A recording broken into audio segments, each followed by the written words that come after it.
우리가 그리스도인으로 이 땅을 살아가면 항상 조심하고 주의해야 될 것들이 많습니다. 예를 들면 욕심이라는 걸 조심하고 주의해야 됩니다. 게으름도 그렇고요. 죄의 어떤 유혹의 문제도 우리는 굉장히 조심해야 됩니다. 세상을 사랑하는 마음도 조심해야 됩니다. 어떤 말을 하는 것도 어떤 행동을 하는 것도 우리는 늘 조심하고 주의해야만 합니다. 그렇지 않으면 우리는 어디서든지 그리스도인다운 삶을 살아갈 수 없기 때문에 그렇습니다. 그런데 우리가 그리스도인으로서 주의하고 조심해야 될 거 굉장히 많아요. 그런데 그 중에 정말 조심하고 정말 주의해야 될 것을 하나 말하라고 한다면 무엇일까요? 바로 분노라는 이 부분입니다. 왜냐하면 그리스도인이 분노를 다스리지 못하면 결국은 다툼을 만드는 거고 그 다툼은 평화를 깨트리게 됩니다. 그것뿐만이 아닙니다. 분노는요, 우리의 사리 분별을 마비시킵니다. 그래서 우리가 후회할 말을 하도록 만드는 거고 후회할 만한 행동들을 하도록 만들기 때문에 그렇습니다. 결국 분노는 자기 자신을 파괴하는 굉장히 무서운 해가 되는 겁니다. 그런데 생각해 보면 분노라는 것은 내 자신만 파괴하는 건 아닙니다. 그 분노가 있는 그 곳, 그게 가정일 수도 있고 그게 교회 공동체일 수도 있고 그게 어떤 집단일 수도 있습니다. 분노가 있는 그 자리에는 뭐든지 간에 다 파괴될 수밖에 없습니다. 가장 크게 파괴되는 것이 있다면 하나님의 영광이 파괴될 수밖에 없습니다. 그러므로 우리가 이 세상을 살아갈 때 분노라는 이 부분을 잘 다스리는 그런 지혜가 분명히 필요하다라는 겁니다. 그러나 모든 분노가 다 잘못이고 모든 분노가 다 나쁜 것이다 이렇게 말할 수는 없습니다. 우리 그리스도인에게는 때로는 꼭 필요한 분노도 분명히 있다고 말합니다. 그것을 오늘 설교의 이해를 위해서 거룩한 분노라고 제가 이야기를 하려고 합니다. 오늘 본문을 보면 사도 바울이 아덴 지역에 도착했을 때 그가 격분했다고 말합니다. 굉장히 분노했다고 그가 거룩한 분노를 나타냈다라고 이야기하고 있습니다. 그러므로 오늘 본문을 가지고 우리가 인간적인 분노가 얼마나 치명적인가를 먼저 생각하고 그러면 거룩한 분노란 도대체 무엇인가도 생각해 보는 그런 시간을 가지려고 합니다. 먼저 좀 엉뚱한 질문을 하나 해보겠습니다. 여러분은 오래 살고 싶으십니까? 더 정확히 묻는다면 여러분은 몇 살까지 살고 싶으십니까? 이 질문에 여러분은 몇 살이 떠오르셨습니까? 우리 권사님 몇 살이 떠올랐습니까? 네.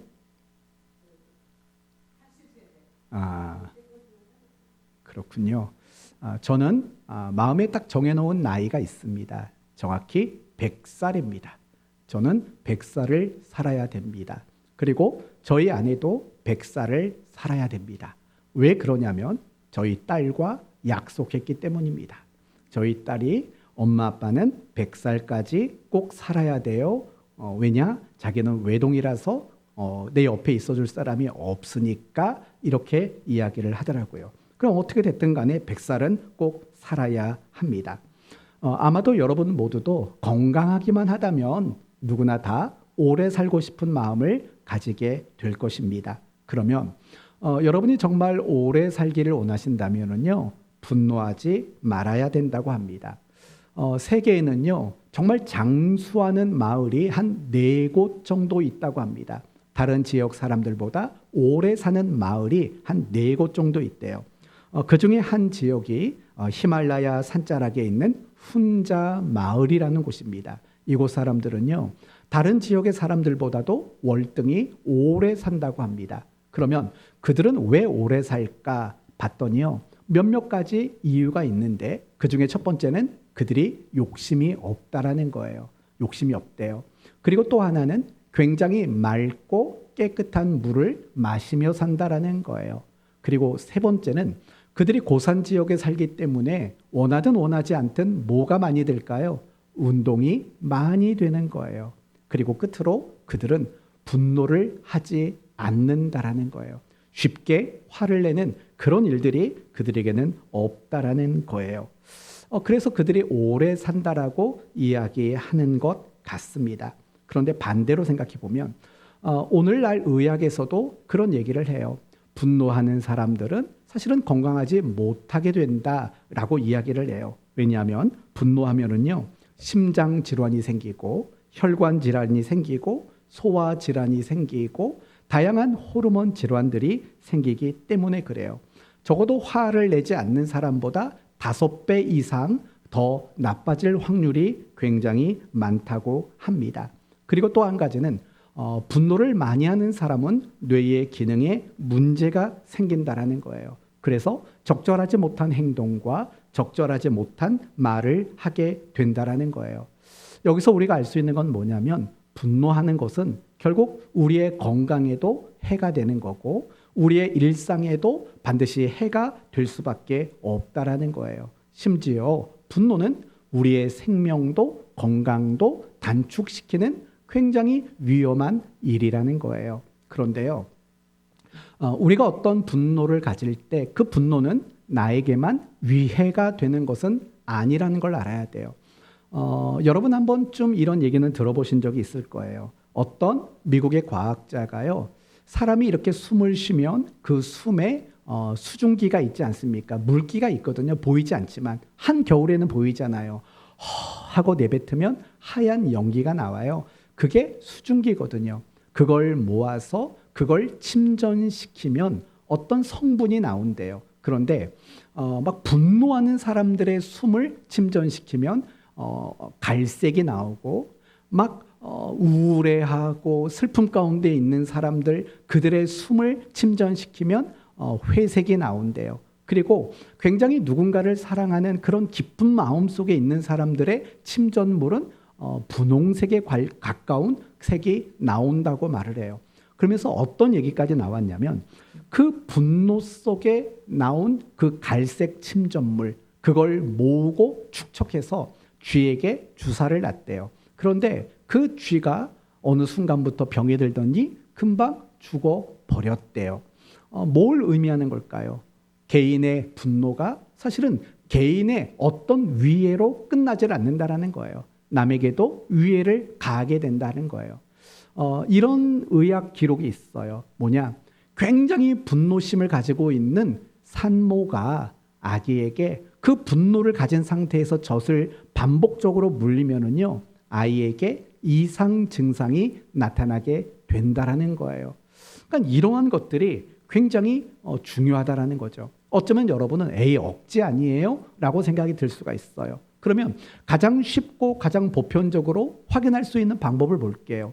여러분이 집에서 분노를 냈어요. 그럼 여러분의 집안 분위기는 어떻게 될까요? 금방 무거워지고 금방 냉랭해지고 금방 어두워지는 거 많이 경험해 보지 않으셨습니까? 그 말은 곧 무슨 말입니까? 나의 분노가 나 한 사람에게만 해가 되는 게 아니라는 거예요. 나와 함께하고 있는 모든 사람들에게 위해를 가하는 일이 된다라는 거예요. 그런데 거기서 끝나면 안 되죠. 우리가 그리스도인으로서 어떤 분노를 가진다라는 거 그 자체가 굉장히 위험한 일이라는 거예요. 여러분이 잘 아시는 인류 최초의 살인자는 누구이지요?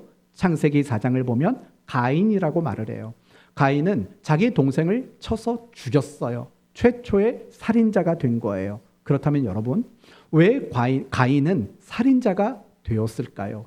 이유는 분명한 거예요. 하나님은 왜 내 동생의 제사만 연락하시고 나의 제사는 연락하지 않았을까? 굉장히 분노했다라고 이야기를 해요. 그 분노가 결국에는 그의 행동을 살인자로 만들게 되는 원인이 되고 말았다라는 거예요. 뿐만 아니라 신명기 32장 말씀을 보시면 모세에 대한 이야기가 나와요. 어떤 얘기가 나오냐면 하나님이 모세에게 말을 하는 거예요. 모세야, 너는 가나안 땅을 볼 수는 있어. 하지만 너는 가나안 땅에 들어가지 못할 거야 라는 청천벽력 같은 이야기를 모세가 듣는 장면이 나와요. 그러면 하나님은 모세에게 도대체 왜 가나안에 들어가는 것을 안 된다고 말씀하셨을까요? 그것은 모세가 하나님의 영광을 가리웠기 때문이라고 성경은 말을 해요. 그러면 도대체 모세가 무엇을 했기 때문에, 어떤 일을 했기 때문에 하나님의 영광을 가리우게 되었을까요? 그것은 바로 분노라는 거예요. 물론 그 본문을 보면 모세의 그 마음이 이해가 되지 않는 건 아니에요. 여러분, 성경은 모세를 뭐라고 말하냐면 모세는 지면의 모든 사람들보다 무엇이 승하다라고 말하죠? 온유함이 승한 자다. 모세는 굉장히 온유한 사람이라고 말을 해요. 맞아요. 누가 반역을 일으켰어도 화를 내지를 않았어요. 그런데 반복되는 이스라엘 백성들의 원망과 불평과 불신앙, 이러한 것들 모습 앞에서 모세가 그만 분노를 하고 말았던 거예요. 그때 하나님이 말한 거죠. 하나님의 영광을 가리웠다. 그래서 너는 가나안 땅에 들어가지 못한다 라고 말을 한 거예요. 물론 그 본문 속에는 더 중요한 여러 가지 이야기들도 있어요. 하지만 분명한 것은 그의 분노가 결국에는 하나님께 가나안 땅에 입성하는 것을 거절당하도록 만드는 원인이 되었던 것은 분명한 거고, 하나님의 영광을 가리웠던 사건도 분명한 일이라는 거예요.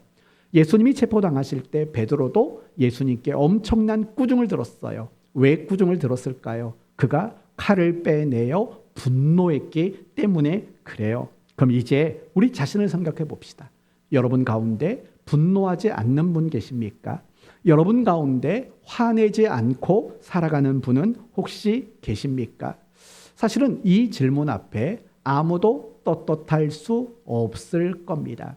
얼마 전에, 몇 달 전에 저희 딸이 저한테 아빠는 분조장이야 그러더라고요. 그래서 아니야, 아빠 무슨 조장 같은 거 해본 적 없어 말했어요. 그랬더니 혼자 낄낄거리고 웃더라고요. 아빠는 늘 반장이었어. 뭐 이렇게 농담식으로 얘기를 했더니 혼자 웃는 거예요. 왜 웃어? 그랬더니 아빠 분조장이 뭔지 모르는구나.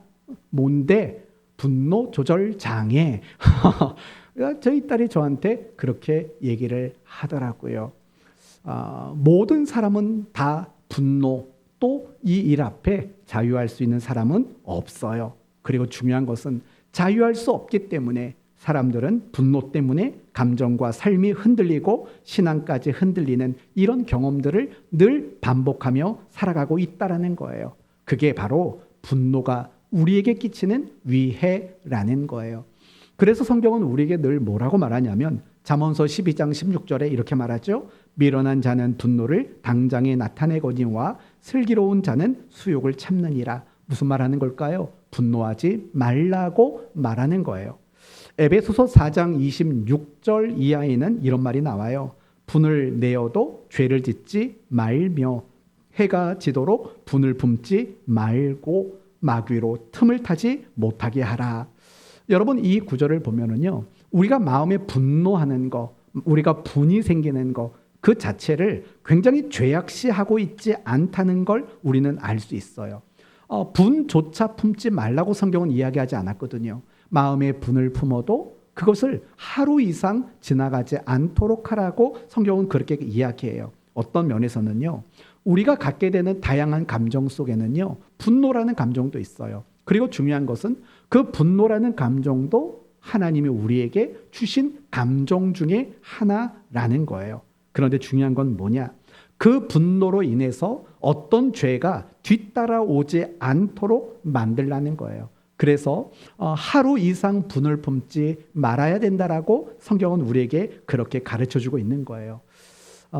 그래서 이 대목에 있어서 어떤 주석에는 이런 해설이 붙었어요. 분노는 그리스도인의 삶에 사탄이 들어올 수 있도록 큰 문을 여는 것과 같다라는 거예요. 따라서 에베소서 4장 26절은 결국 우리에게 그걸 말하는 거예요. 사탄이 우리의 삶에 내 생각과 내 감정과 나의 성품과 나의 모든 것에 사탄이 들어오지 못하도록 그 문을 빨리 닫으라는 거예요. 해가 지기 전에 그 분노하는 마음을 빨리 닫아야지만 사탄이 열린 마음의 문으로 들어와서 우리의 삶을 망가뜨리지 않을 수 있다라는 거예요. 가만히 생각해 보세요. 사탄은 우리에게 어떻게 들어오냐면 우리가 마음의 분노라는 문을 열어둘 때 들어오는 거예요. 그렇게 들어와서 우리 마음속에 우울한 마음을 심어놓고 미움과 질투와 교만과 자포자기와 욕망과 증오 그리고 심지어 살인이라는 마음까지 품도록 그렇게 말하고 있다라는 거예요. 우리 그리스도인에게 있어서 이 분노의 문제는 굉장히 중요한 문제로 여길 줄 알아야 돼요. 그래서 누구나 살면서 분노할 수밖에 없지요. 하지만 그 분노의 문제를 빨리 해결하는 그런 우리가 되어야 한다라는 거예요. 그러면 이 분노의 문제를 해결하기 위해서 우리가 알아야 되는 것 두 가지를 간단하게 말씀을 드리면, 첫째는요, 우리가 왜 분노하는가, 여러분 이 부분을 여러분이 아셔야 돼요. 여러분은 분노를 왜 한다고 생각하세요? 가장 쉽게 가장 간단하게 말한다면 화가 나니까 분노한다, 이렇게는 여러분이 대답하실 수 있을 거예요. 그런데요, 그게 그렇게 간단한 건 아니에요. 에드워드 웰치라는 어떤 사람이 쓴 책이 있어요. 이 책의 제목은 분노, 인내, 그리고 평안에 관한 50일 묵상. 말 그대로 50일 동안 분노와 관련된 그 책자를 읽으며 묵상하는 거예요. 굉장히 짤막한 얇은 책자인데요. 그 책을 보면 왜 사람은 분노하는가에 대한 그 질문 앞에 이런 답을 던져주는 것 같아요. 판단과 욕구 때문에 라고 말을 해요. 어떤 말을 들었어요? 그리고 어떤 상황에 처했어요. 그럴 때 내가 개인적으로 그 말과 그 상황을 판단하고 해석을 하는 거예요. 그리고 중요한 것은 그것을 해석하고 그것을 판단하는 기준이 옳고 그름이 아니라 철저히 자신의 욕구와 연관되어 있다라는 거예요. 그래서 결국에는 우리가 분노하게 되는 것은 내가 기준이 되고 내가 중심이 되어서 그 말과 그 상황을 판단하고 해석하는 거죠. 그것으로 인해서 그것이 내게 욕구를 채워주지 못하면 나타나는 현상이 결국에는 분노라고 이야기하고 있다라는 거예요. 분노는 그렇게 생겨나는 거예요. 내가 재판장이 되는 거예요.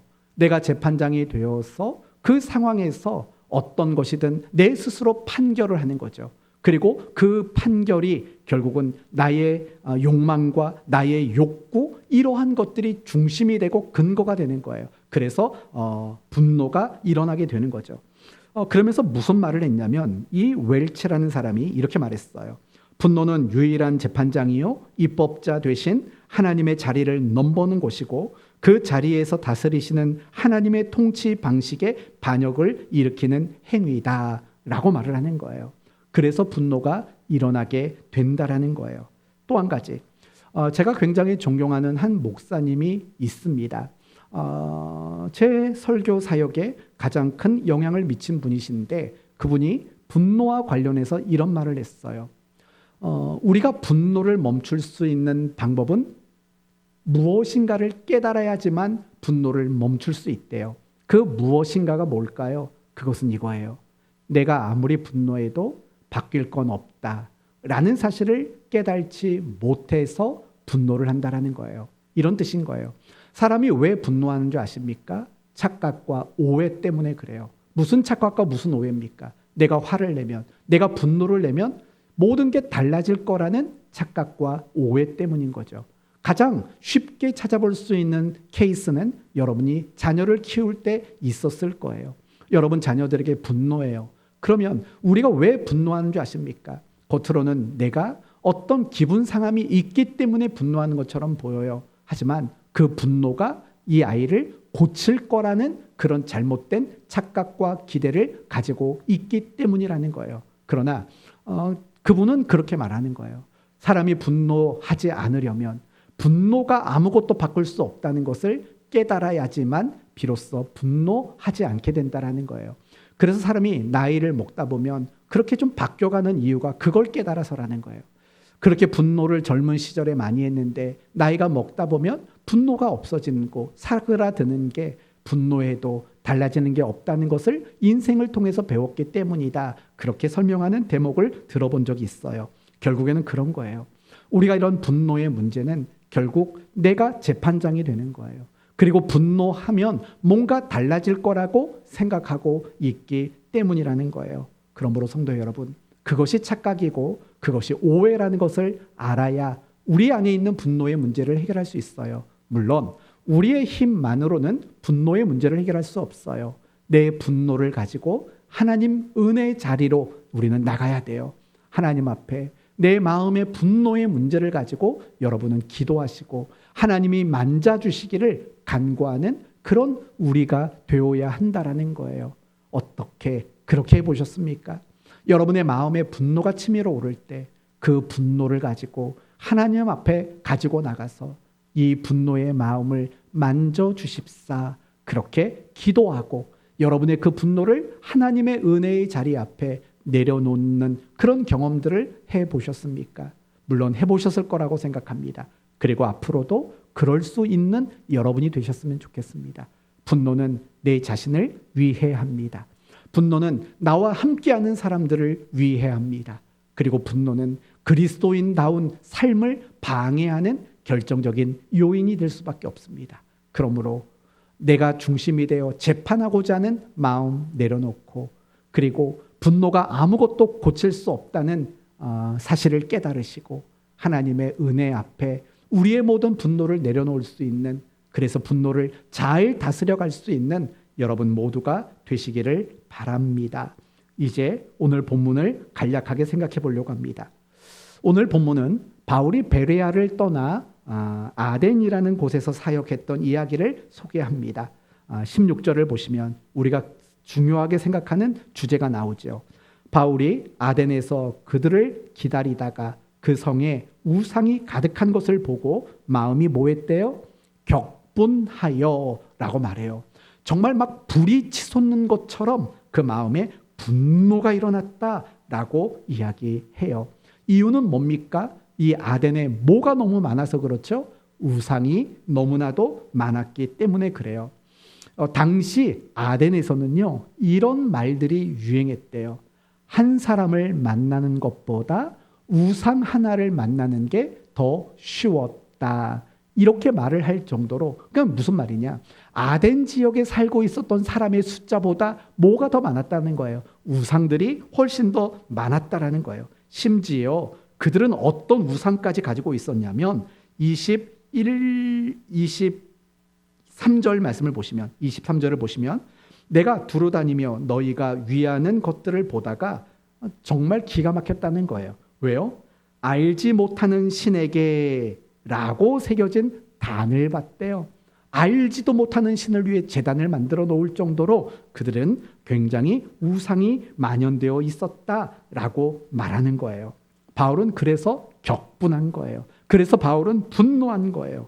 그리고 17절을 보시니까 바울이 어디에서 복음을 전했냐면 회당에서는 유대인에게, 경건한 사람들에게, 또 장터에서는 날마다 만나는 사람에게 변론했다고 말해요. 그러니까 복음을 전할 때 회당에서 그리고 장터에서 그렇게 복음을 증거했대요.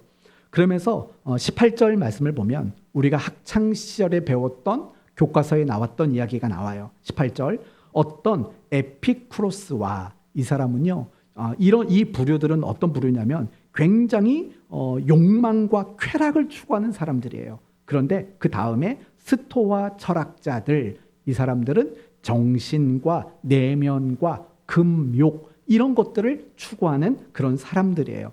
바울은 그런 철학자들에게 복음을 증거했다라는 거예요. 그 아덴이라는 도시 자체가요, 굉장한 철학의 도시거든요. 여기서 우리가 하나 확인할 수 있는 건 그거죠. 바울이 이 아덴에서 복음을 증거할 때는 대단히 철학적이고 논리적으로 복음을 증거했다라는 것을 우리가 추측할 수 있는 거예요. 그런데요, 결과는 미비했어요. 34절을 보면 첫 단어가 뭐냐면 몇 사람이 그를 가까이 하여 믿으니. 이 아덴에서는 정말 철학적이고 논리적이고 그가 가진 지식과 언어의 그 풍부함을 동원해서 복음을 전했지만 결국 열매는 시원치 못했다, 이렇게 말을 해요. 그러면 이제 다시 우리가 질문해 봐야 될 건 그거예요. 바울이 아덴에 도착했을 때 분노했다고 말했잖아요. 여러분은 그 모습이 나빠 보이세요? 좋아 보이세요? 괜찮아 보여요. 그게 나빠 보이지가 않아요. 그럼 마태복음 21장을 보시면은요, 예수님이 성전에 들어가서 거기서 뭘 하시냐면은요, 막 뭐 매매하는 자, 돈 바꾸는 자, 비둘기 파는 자 막 둘러 엎고 막 뭐라고 말해야 돼요? 엄청나게 분노하셨다고요. 그럼 그 모습이 여러분 보시기에는 나쁘게 보이세요? 하나도 나쁘게 보이질 않아요. 왜 그럴까요? 우리가 분노하는 건 참 은혜가 떨어져요. 목사님이 분노하고 권사님들이 분노하고 집사님들이 분노하고 그런 모습을 보면 은혜가 떨어지잖아요. 근데 왜 예수님이 분노하는 건 은혜가 안 떨어지죠? 왜 바울이 분노하는 것은 은혜가 떨어지지 않을까요? 그것은 우리는 자신의 판단과 욕망, 내가 재판장이 되어서 그리고 분노하면 뭔가 달라질 거라는 착각 속에서 나오는 분노이기 때문에 그래요. 그러나 오늘 본문의 바울의 분노는 그런 분노와 달라요. 예수님의 분노도 그런 분노와 달라요. 그래서 그런 분노를 우리는 뭐라고 부르면 좋을 것 같냐 하면 거룩한 분노라고 말할 수 있을 것 같아요. 우리가 하는 분노와 전혀 다른 가치를 지닌 그런 거룩한 분노였기 때문에 바울의 분노가 은혜가 떨어지지 않고 예수님의 분노를 보면서도 은혜가 떨어지지 않을 수 있다라는 거예요. 성도 여러분, 결국 오늘 설교의 핵심은 이거예요. 우리가 인간적인 계산에서 나오는 그런 분노는 우리가 절제하고 다스려 가야 돼요. 그러나 반대로 정말 우리 안에는 날마다 거룩한 분노는 차고 넘쳐가야 된다라는 거예요. 그러면 여기서 한번 우리 자신을 점검해 봐야 돼요. 여러분은 살면서 어떤 일 앞에 제일 많이 분노하시나요? 자식이 내 말 안 들어줄 때, 또는 어떤 일이 내 생각대로 안 될 때, 또는 마음에 어떤 어려움이 생길 때, 그럴 때 분노가 생깁니까? 그럴 수도 있습니다. 그러면 이럴 때는 어떻습니까? 하나님이 반대당하고 하나님이 비난을 당하는 그 소리를 들을 때 여러분의 마음에는 막 치밀어 오르는 분노가 있으신가요? 또 한 가지, 갈수록 한국 교회가 변질되어 가고 한국 교회가 손가락질을 당하는 이야기들을 들어요. 그럴 때 마음에 분노가 치밀어 오르시나요? 아니면 뭐 그러든 말든 뭐 내가 욕먹는 거 아닌데 이런 식의 마음은 혹시 아니십니까? 또는 내 자신이 하나님의 사람답지 못하고 하나님의 뜻을 알면서도 순종하지 못하는 내 모습을 보면서도 분노가 치밀어 오르십니까? 여러분의 가정을 바라보면서 여러분의 가정이 믿음 안에서 더 나아지지 못하는 것을 보고 분노가 치밀어 오르십니까?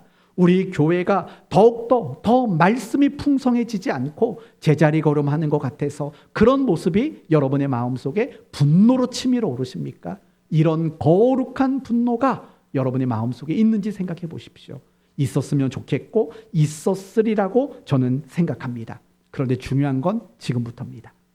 우리가 교회가 비난받고 하나님이 손가락질을 당하고 내가 그리스도인답지 못한 것으로 마음에 분이 생기는 것, 그게 전부는 아니라는 겁니다.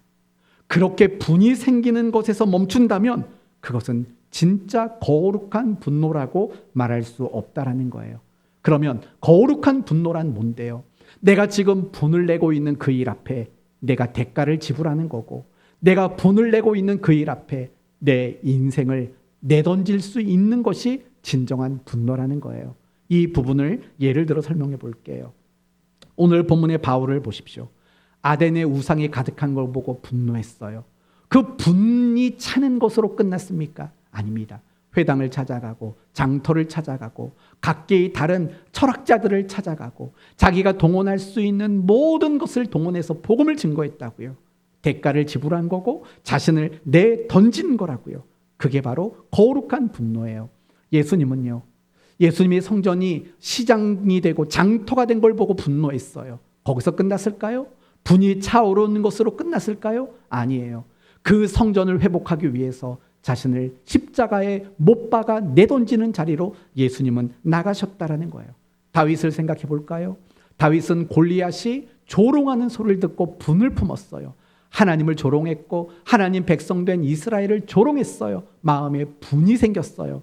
거기서 끝났을까요? 아닙니다. 그 골리앗 앞에 자기 자신이 어떻게 될지는 모르지만 자신의 생명을 내던졌다고요. 그게 거룩한 분노라는 거예요. 모세를 생각해 볼까요? 모세는 자기 동족이 학대를 당하는 걸 보고 마음에 분노가 생겼어요. 거기서 끝쳤을까요? 아니요. 자기 동족을 도왔고 자기가 가직 40년을 지켜왔던 왕자의 자리를 내던졌다고요. 그게 거룩한 분노인 거예요. 느헤미야를 생각해 보세요. 느헤미야가 예루살렘 성전이 허물어졌다는 이야기를 듣고 마음에 분노가 생겼어요. 그게 끝났을까요? 아니죠.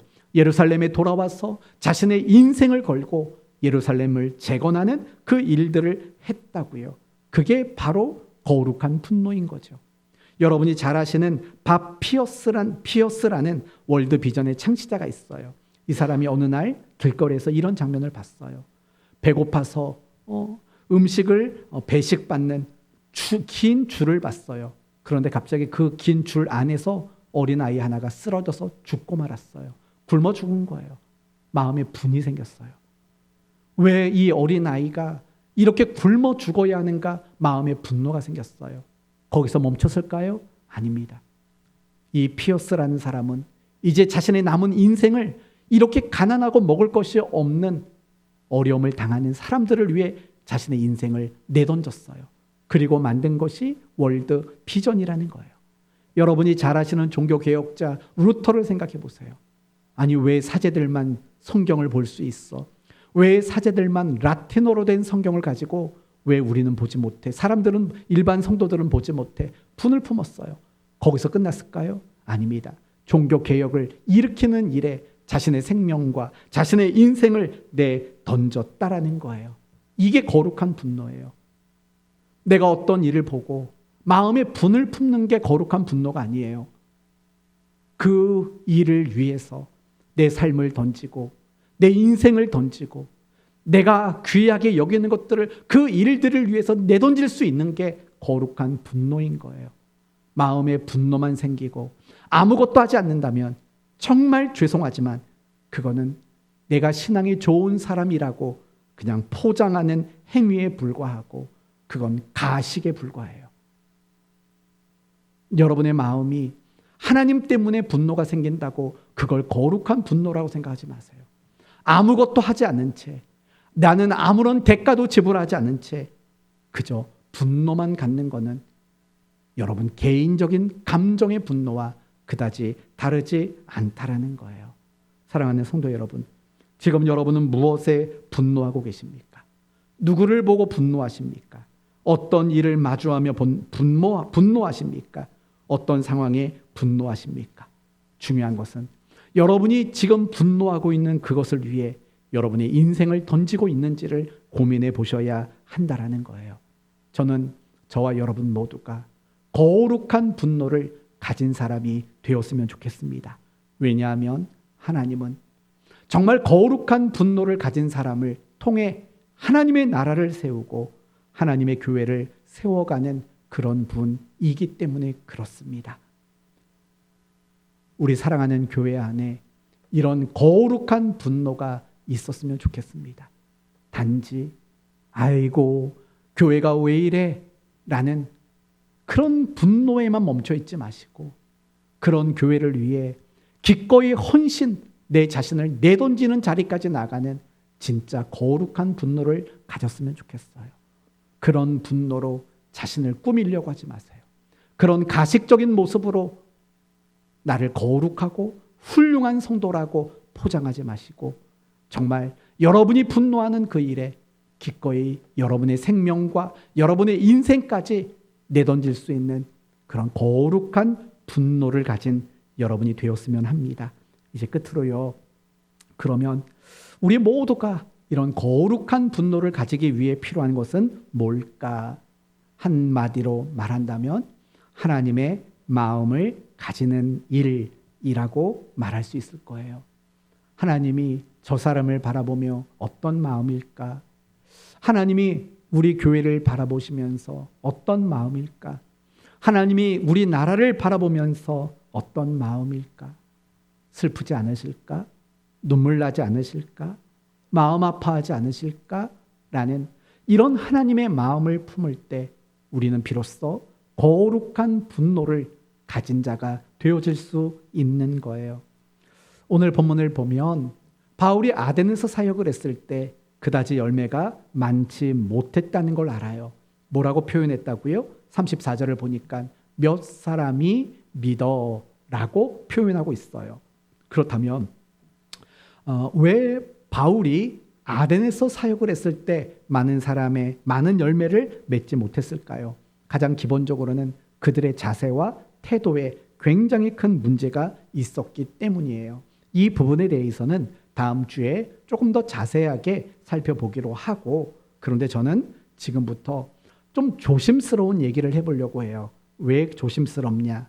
제가 생각하고 제가 느끼고 있는 바를 말하려고 그래요.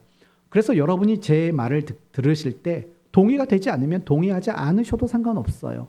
단지 제가 이 말씀을 묵상하면서 제가 느꼈던 부분들을 함께 좀 나누면 좋겠다는 생각이 들어요. 아덴에서 복음을 증거했지만 열매가 많지 않았어요. 아덴 사람만은 그 책임이 있지는 않은 것 같아요. 어떤 모습을 보면 바울의 모습 속에서도 바울의 책임이 있지 않은가라는 생각이 들었어요. 전 두 가지를 생각을 해봤어요. 하나는 바울이 아덴에서 복음을 증거할 때 너무 지나치게 철학적이고 너무 지나치게 논리적으로 복음을 말하려고 했던 것은 아닌가라는 생각이 첫 번째 들었고요. 그러다 보니까 복음을 전하는 과정 속에서 자주 등장하는 말이 뭐냐면 변론, 쟁론, 말쟁이 이런 말들이 오늘 본문을 보면은요 여러 번 나오게 돼요. 그래서 제 생각은 그래요. 논리적으로 철학적으로 계속해서 논쟁하고 변론하는 그 과정 속에서 어쩌면 바울은 진짜 중요한 한 가지를 놓친 게 아닐까라는 생각이 들어요. 그게 뭘까요? 하나님의 마음이라고 생각이 들어요. 하나님이 이 아덴 사람들을 향한 그 마음을 바울이 놓쳐버린 것은 아닌가라는 생각이 들어요. 예를 들면 우리도 그렇잖아요. 이단을 보면 여러분 불쌍하세요? 아니면 미워 죽겠어요? 사실은 이단들을 보면 우리는 불쌍히 여기는 게 맞아요. 왜요? 그들은 지금 거짓에 속아 있는 거잖아요. 그렇죠? 어둠 속에서 모르는 거예요. 우리는 그들을 불쌍히 여겨줘야 돼요. 그런데 이단들과 이야기하다 보면 처음에는 아유 불쌍해로 시작해요. 근데 자꾸 이단과 대화를 하다 보면 뭐가 치밀어 올라요? 막 화가 치밀어 올라요. 말귀 아니 왜 니네 마음대로 성경 해석해? 막 우리는 화가 치밀러 오르는 경험들을 많이 하게 돼요. 처음에는 하나님의 마음을 품고 그들과 이야기하지만 그 반복되는 변론과 논쟁이 하나님의 마음을 나도 모르게 잃어버리도록 만들어요. 그래서 화를 내도록 만들어요. 바울의 경우가 그렇지 않았을까라는 생각이 들어요. 32절을 볼까요? 32절을 보면 그들이 죽은 자와 부활을 듣고 어떤 사람은 조롱도 하고 이미 여기서 마음 상했겠죠. 그리고 그 다음 어떤 사람은 이 일에 대하여 뭐라고 말했냐면 네 말을 다시 듣겠다. 너 오늘 했던 말 내가 다시 한번 듣고 싶어. 이런 뜻이잖아요. 근데 재미있는 건 33절을 보세요. 33절을 보면 이에 바울이 그들 가운데서 떠나매 가버렸대요. 그리고 18장 1절을 보면 그 후에 바울이 아덴을 떠나 고린도에 이르니 아니 분명히 다시 듣겠다고 했잖아요. 근데 가버렸어요. 그냥 가버렸다고요. 전 이런 모습을 보면서 혹시라도 바울이 정말 논쟁과 변론 속에서 정말 하나님의 그 마음, 아덴 사람들 향한 하나님의 마음을 놓친 게 아닌가. 그래서 열매가 없었던 건 아닌가라고 조심스럽게 추측을 했어요. 동의가 안 되셔도 괜찮아요. 지금부터 말씀을 드리는 건 동의가 될 게 분명하기 때문에 그래요. 요나를 생각해 봅시다. 요나는 하나님이 세우신 선지자입니다. 그런데 요나는 인간적인 분노만 가득 찼어요. 여러분 요나서 1, 2, 3, 4장을 읽어보세요. 온통 어떤 요나인 줄 아세요? 막 화내고 분노하는 요나예요. 니느웨 백성들한테 마지못해 복음을 전할 때도 하나님이 너희를 벌할 거야. 분노하듯이 그래버렸다고요. 그래 어떻게 했어요? 하나님이 그늘을 만들어줬더니 좋았다가 그 그늘을 사라지게 만들었더니 막 화를 냈다가 분노하는 요나예요. 분노하는 요나. 그 모습 속에는요. 거룩한 분노는 눈꽃만큼도 찾아볼 수가 없어요. 니느웨 사람들의 죄, 니느웨 사람들의 영혼의 문제를 가지고 분노하는 그런 거룩한 분노는 전혀 없었어요. 그때 하나님이 요나에게 가장 마지막에 요나서 결론으로 하는 말이 뭔지 아십니까? 이런 말이 나와요. 하나님이 요나에게 이르시되 내가 이 박농쿨로 말미암아 성내는 것이 옳으냐 하시니 그가 대답하되 내가 성내어 죽기까지 할지라도 옳으니이다 하니라. 여호와께서 이르시되 내가 수고도 아니하였고 재배도 아니하였고 하룻밤에 났다가 하룻밤에 말라버린 이 박농쿨을 아꼈거든. 하물며 이 큰 성읍 니느웨에는 좌우를 분별하지 못하는 자가 12만여 명이요 가축도 많이 있나니 내가 어찌 아끼지 아니하겠느냐 하시니라. 그러고 요나서는 끝나요. 결국 하나님은 요나에게 뭐라고 말하는 줄 아세요? 너 내 마음 알아? 너 내 마음 느껴져? 왜 내 마음을 몰라? 하나님은 요나에게 그렇게 마지막 말을 하는 거예요. 거룩한 분노가 생기지 않는 건 바로 여기에 있는 거예요. 하나님의 마음을 놓쳐버리면 아무리 하나님이 세운 요나 선지자도 거룩한 분노를 그 마음에, 그 삶에 담아내지를 못하게 되는 거예요.